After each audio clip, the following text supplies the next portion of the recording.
Lawmakers are renewing the push for $2,000 stimulus checks for all Americans that have been financially impacted by the crisis.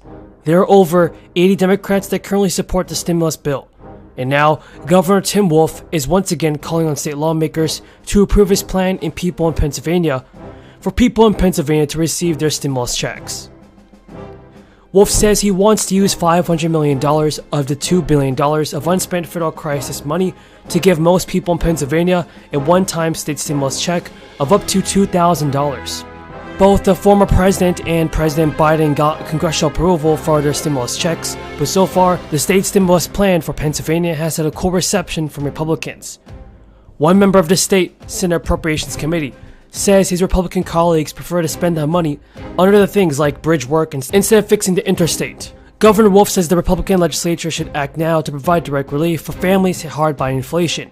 Minnesota Representative Ilhan Omar, a Democrat, has also introduced legislation that would establish a federal universal basic income system. Under the proposed 5-year pilot program, U.S. adults earning under $75,000 would receive $1,200 per month and $600 for each dependent child. More than 80 Democrats in Congress have supported further stimulus cash payments. 21 senators urged President Biden to support a fourth round of checks in a letter. The lawmakers argued that the federal payment of $1,400 is just not enough to help low-income families struggling under this time. So as car travelers embark, gas prices may shock them, even if they went to the pump just a few weeks ago. According to data compiled by AAA, the average price of a gallon of gas on Friday reached nearly $4.60. Up some 46 cents since a month ago. For the first time, the average price for a gallon of gas exceeded $4 in all 50 states. Gas prices could rise even higher over the coming weeks as the summer travel booms brings more people to the pump. Industry analysts told ABC News that the spike in demand coincides with a shortage of crude oil supply. Meanwhile, a long-standing oil supply shortage endures from the crisis-induced shutdown that hasn't caught up with a bounce back in the demand. The reasons for high gas prices go back to the outset of the crisis in spring 2020. As people isolated themselves at home, car use and gas consumption plummeted. The average number of daily personal car trips taken by auto owners fell by 45% back in April 2020. But by March of this year, oil demand had fully recovered to pre-crisis levels. The crisis-induced lag in oil supply has coincided with the ongoing crisis without their usual supply of crude. In March, U.S. announced that the collective release of 60 million barrels of oil from strategic reserves over the following months, which sought to alleviate some of the supply shortage and blunt price increases. Over the first 3 months of the year, the U.S. consumed about 8.4 million barrels of gas a day. But over summer months, the consumption will rise to 9.2 million barrels per day, an increase to nearly 10%. And according to the U.S. Energy Information Administration, convergence between the shortage of supply and increase in demand has sent gasoline prices skyrocketing. Two experts have said that average national gas price could reach as high as $5 a gallon and would rise even further if a hurricane damages oil refinery issues, infrastructure, and further limits supply. A price increase would actually do damage to people's pockets this year. Anticipating a price increase over the summer, the Energy Information Administration predicts that the average household in America will spend about $33,000 on gas this year, which is adjusted for inflation. Folks, what are your thoughts on this? Will President Biden do something to help the American people out with stimulus checks? There is an investigation launched, and it's very intensive. You have to get to the site, you have to get the cultures if they're available, you have to interview everyone concerned, and often you need to review the medical records. And in this case, the Minnesota Health Department, from all the reports I've gotten, did a splendid job. The problem is it was one case, and it was Chronobacter positive, but Chronobacter, for example, is found in up to 15% of sponges in kitchens at home. It's a ubiquitous organism. It's not necessarily. So that case was very well documented. And was it linked to the formula? It was. I mean, they suspected a link. The infant had ingested that formula, so right. It was a matter of concern.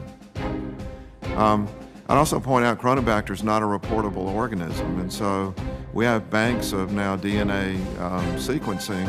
If we look at the peanut butter case that just occurred, that was solved within days because we were able to link the genetics of the peanut butter and the sickness of the people, the genetics that were in the infections in those people, and the plant, within days because we had the information. I think we need to do something about Chronobacter because it's a well-known, although infrequent, cause of contaminant of infant formula.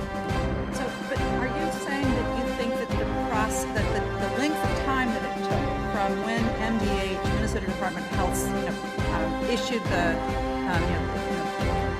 provided this information, and when the FDA ended up, with the recall happened, is that as long as it should be according to the way your policies work? Could it be? Thank you, Mr. Chairman. I want to start just with a couple quick yes/no answers. And you can tell from my opening statement where I'm going with this. So, do you commit to providing a Good morning, everyone.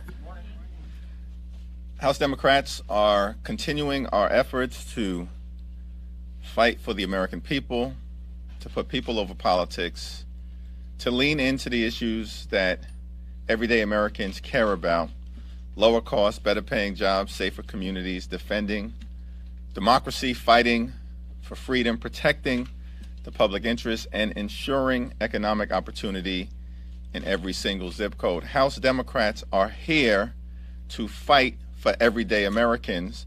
Republicans continue to spend their time fighting each other for power, position, and over personality. It's our hope that we can find common ground. We continue to extend the hand of partnership to our colleagues on the other side of the aisle, but implore them to focus on issues that the American people care about. Let's work together. Following the leadership of President Joe Biden, whose record continues to move things in an incredibly positive direction for the American people.